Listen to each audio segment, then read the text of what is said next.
24 organisations, all in partnership. We were the lead partner. And what it was the ability for us to update all those figures in detail that people have used historically in order to make our case in various places. But we've gone slightly further than previous independent studies. Of course, we've touched on the economic, but also the environmental and the social, which are increasingly important in this day and age. So you've covered all the bases in that one. I think the GWCT point was that their science is quite good at kind of jumping in at the right moment. So last year when we had the game bird release problems next to SPA, Special Protected Areas, it was GWCT science that was able to go, no, you don't have to prevent that. You are allowed to grant individual licenses because our science says so. I guess that does the same thing, but across the board. Yeah, on the releases thing, I think you're absolutely right. You know, there are a group of organisations who have different skills. GWCT had an element of evidence there. I took a judicial review against the Secretary of State. That got his attention. And we're the only organisation that has the sort of size, legal power and heft to be able to do that sort of thing. So all these things in combination. But of course, I think what you're alluding to with regards to like the GWCT evidence there, or this, is that if we don't have a factual, independent base to our arguments or our legal cases or our lobbying or whatever it is, then actually we're standing on no foundations. And to update the foundations, which is what we've done here, with so many different organisations being part of it, it means that, you know, everyone here who is interested in our way of life and whatever it may be, it could be from retail to running a shoot, get hold of these figures, get hold of this stuff, give them to people who are interested, give them to people who aren't interested but should be, and we can use these as a basis going forward because this is independently done. So we had was it the PASEC report from 2010? And I'll check here. I think it was 2014 actually, but it doesn't really matter. It was PASEC. PASEC did it, produced in 2006. PASEC were commissioned. It was called The Value of Shooting then, and there was one before that, but it became universally known as the PASEC report. And the headline was £2 billion to the economy. Have we improved in that area? We can't compare like with like, slightly different methodology, different company, etc. But in terms of GVA, £3.3 billion. So yes, it is bigger. Numbers gone up. And numbers are important. And we've had a number of people say, well, what use is this? Will you really be able to use it? Well, we've had a campaign running with the Labour Party since 2019 because we could see the writing on the wall. And we've been using a lot of the PASEC figures, but now, when the general election called when it was, we brought forward the publication of this. We furnished, through our lobbying company, the various offices with this information, and those numbers are important. Some people have questioned me on, for example, the PASEC stuff. Okay, well, I was aware of that before I worked in this sector. I was interviewed for this job 7 years ago. I used those figures. Clarkson used those figures in a recent Times article however many months ago. They are used and people have them in their head. And that's what we want with this. We want this to be used as a weapon in our armoury in order to just prove our worth to society. And it's really important. It's the front line figure. I mean, whenever I do tally, it is the 2 billion, now 3.3 billion, is the one I will trot out just to say, we've nailed the economic bit. Don't ask me any more questions about that. We've done it. And I think that's a good point, Charlie. But I would also say, I think that's really important to us. And it is important to some people. But if I'm speaking, as I was last week, to the Chief Executive of Natural England, it wasn't important to her at all. What was important to her was our conservation efforts, our social impact, the amount of the countryside that is managed for shooting and managed well, and that impact. So she deals in a different currency. And part of the genuine joy of this study is it's much broader than it was before. So we can take the different currencies that are relevant to the audience and say, you're interested in this, there you go, we've done the work. And they have to pay attention.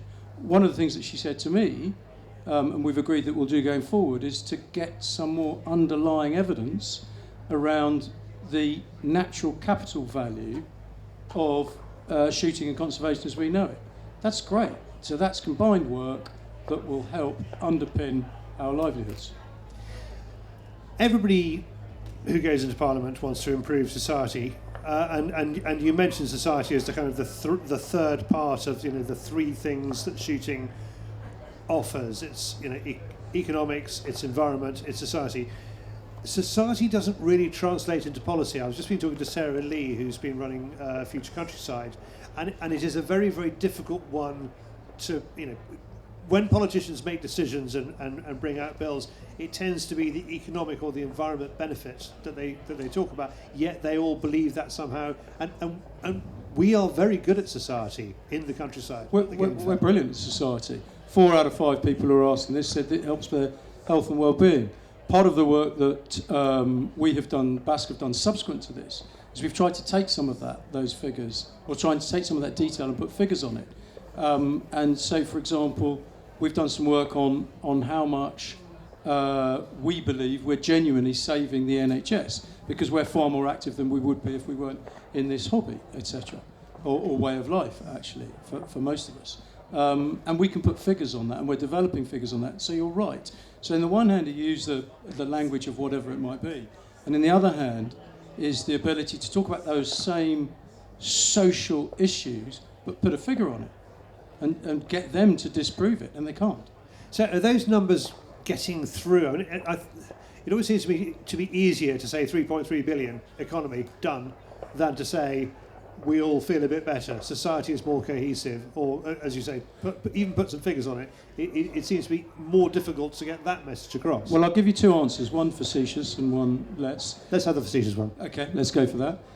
Well, we only published this a couple of months ago, so give it a chance, Charlie, and we'll get through it. He's very good. He's here all week, isn't he? And the other one, though, is it got the attention of the Chief Executive of Natural England in the way that normally when I sit in her office, we rub along less well than when we had something in common we could talk about and make a difference on. So I think, it should do.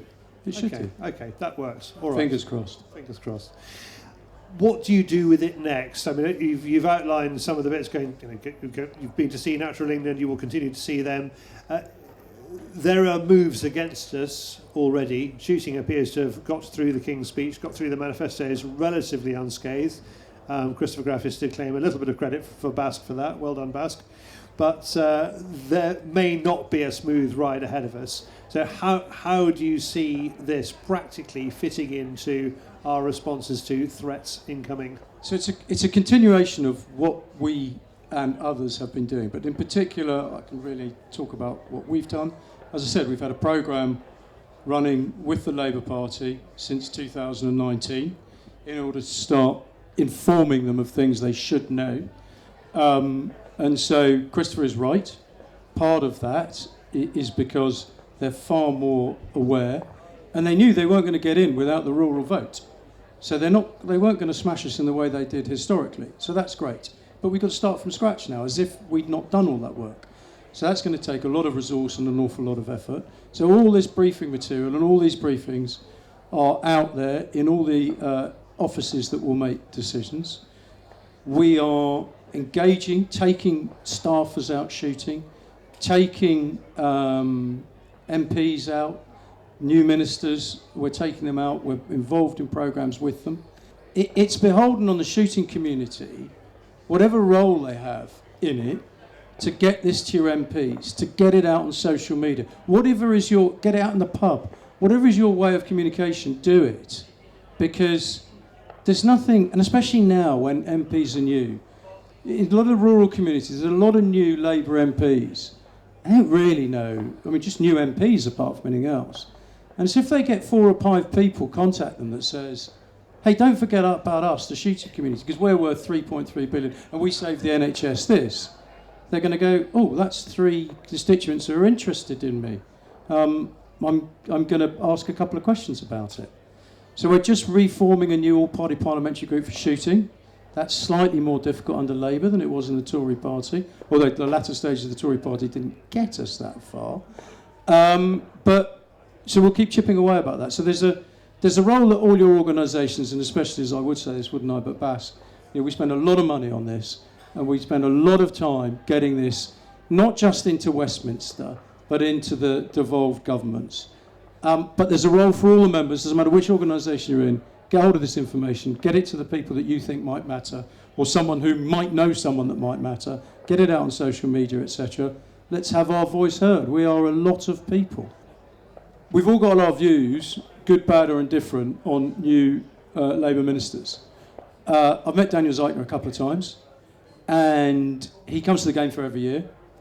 And I think if we use the language, because we don't know if he's out there or his staffers are out there, etc. I think if we use the language of he's the minister in charge of banning shooting, then we're going to be guilty of delivering a self-fulfilling prophecy. So I would ask you to be a little bit more positive, because they're going to be in here and around. They're not daft. He did come across as stunningly honest about, I mean, this is not a shooting question, this is not about the value of shooting, but last year he did say, look, I am here to listen, I value what BASC tells me, and then he added, I cannot protect you from the Parliamentary Labour Party.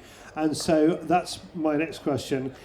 We're up against people who may enact legislation out of pure emotion. How do we answer that with a document like that?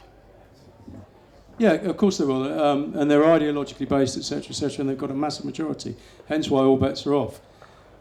But one of the bits of work that we do is we look at, for example, the rural vote, and there's quite a few of these new MPs upon which their large majority hinges, who have very small majorities. And we target them, and it's back to what I ask of everyone who shoots as engaged. You know, they're only MPs because people vote for them, and they are interested in what their constituents tell them. And so the more information we get to them, the more knowledgeable they come, the more we invite them to things without being necessarily hostile, in fact, without being hostile at all, the more that we invite them to things that they come and see, go, look, these people don't have foreheads, they don't chop things up just for fun, this is what they're doing. And that has been, regardless of ideological views, etc., with the more moderate element, of which there's a significant element of that, we make headway. But you're right, they are different. And actually we're starting from a different position, because so many of them know absolutely nothing. But to give you an example, some of the both staffers and MPs that we have been dealing with over time, you'll take them along to something, you'll introduce them to game meat or a catering college where kids are learning and they're using game meat. Oh, that's interesting, that's good. Right, would you like to come along to a clay shoot? Yes, we take them somewhere, give them lunch, give them a clay shoot. Oh, would you like to eat some more game meat? Oh yeah, this is quite nice. Oh, people quite enjoy this. And they start off, some of them, not all, absolutely terrified of a firearm. And we all know, they're just a tool for us. Absolutely terrified. And genuinely, we haven't had lots and lots, but we've had some of them who've gone on and shot a pheasant or a pigeon. And that's just an indication. Some of them are just ignorant of this. And of course, if their constituents are saying, this is my job, this is my livelihood, then they will take notice. Whether it will make the difference, I don't know. But if we don't do these things, then there will be no difference and we won't make an impact. So we've got to do it. Ladies and gentlemen, Ian Bell from BASC. Thank you very much. Thanks, Charlie.